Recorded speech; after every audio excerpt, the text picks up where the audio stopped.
What's up, everyone? Welcome back to another review, and this time we're taking a look at Wishmaster 3 Beyond the Gates of Hell. More like Wishmaster 3 Beyond the Gates of Boredom. The third installment into the Wishmaster franchise is the most boring installment into the Wishmaster franchise. I do not like this movie because it's bad. I don't like this movie because it's flat out boring. This movie is a bore fest. The characters in this movie are so uncharismatic. They're so just bland, stock, generic. Just watching them on screen makes me want to fall asleep. This is the first Wishmaster movie to not feature Andrew Divoff in the role of Nathaniel Demarest, the Wishmaster. And yeah, it clearly shows that this franchise lost its identity when you did not bring back Andrew Divoff. Andrew Divoff is the Wishmaster. Even though I did not care for Wishmaster 2 and thought it was very uneven and just whatever, Andrew Divoff was the shining star of that entire movie. He's replaced with Jason Connery, the son of Sean Connery. You would think that an offspring of Sean Connery would have an ounce of that man's charisma. No. I think Jason Connery is just boring on screen. He tries to act like Andrew Divoff, but he doesn't have that but he doesn't have that charisma that Divoff has. He doesn't have that manipulative charisma that Andrew Divoff gave the Wishmaster. He just comes across as just some random dude with an English accent. That's all he is. Like Jason Connery is very, very boring. And not only that, it's the fact that you needed two actors to play the human form of the Wishmaster and the demonic form of the Wishmaster. That goes to show you that you needed two actors to fill in the role of Andrew Divoff. And it clearly shows that neither of these two guys can pull off what that man did within the first two movies. John Novak dons the makeup of the Djinn, and the makeup this time around looks dull.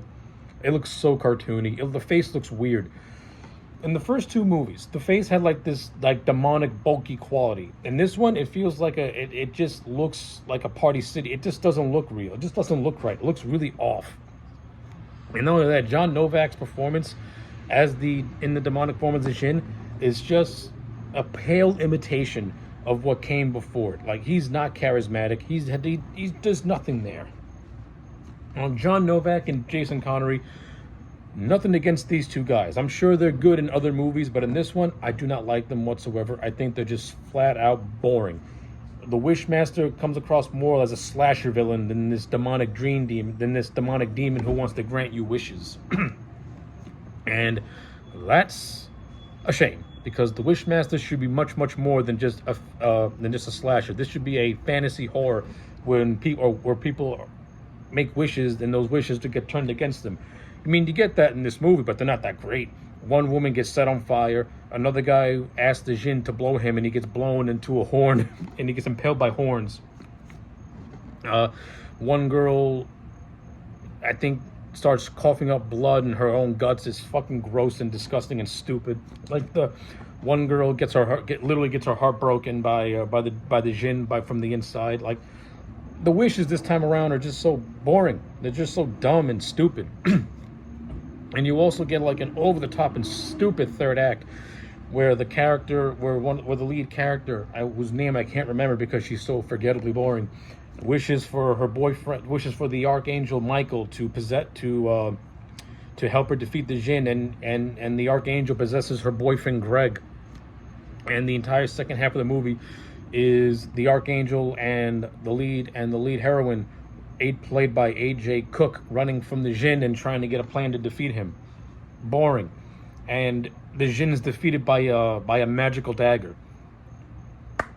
Real creative ingenuity on that part. In the first movie, Alex used her wit to defeat the Wishmaster. In the second movie, even though I did not think Morgana was on the same level of Alex, she at least had the idea of purifying her soul for the sins she committed, and she was able to use the incantation to trap the Wishmaster inside the gemstone. In this movie, he's stabbed by a magical dagger, by a magic sword, and all is right with the world. this movie was just a fucking waste of time. I did not like it at all. I think the production of it sucks. The movie this time around is directed by a guy called Chris Angel, not to be mistaken with the magician Chris Angel. And I think this guy doesn't know how to direct a horror movie. If you're paying him $100 to take a course on it, he does not have the talent or the creative force that Robert Kirkman had on the first movie. Robert Kirkman had had Wes Craven as a executive producer. He had Jacques Kakin as his DP. He actually had veteran talent with him. To the second movie's credit, you had Jack Shoulder, who had directed movies like The Forbidden and Nightmare 2. So he actually has some credibility in the horror world. This guy, Chris Angel, I don't know what he's done before this or after this, and honestly, I don't care. All I know is that his directing was terrible. No atmosphere, no suspense. The special effects look hokey. The makeup and costume designs look very low budget. Like, you can tell it's low budget. Like, even though I wasn't overly enthusiastic on the slight redesign of the Jin in the second movie, it at least still looked like how he was in the first movie. This one, it looks like it looks like a pale imitation of what came before it. And I just didn't care for it. So yeah, I think this movie absolutely was terrible. It was not fun to watch. It's really fucking boring. All the characters are just flat out boring. The acting is like watching paint dry, because nobody in this movie has any ounce of charisma to that sucks you right in to it, or engages you with anything that they do. This movie's musical score is an embarrassment. I tell you, if you were to watch some of these scenes in isolation, it feels like you're watching an asylum produced version of The Matrix. You have like this technobabble bullshit that plays in certain scenes, and you're like, am I watching The Matrix? Am I watching Swordfish or John Travolta? Like, what is this crap? Yeah.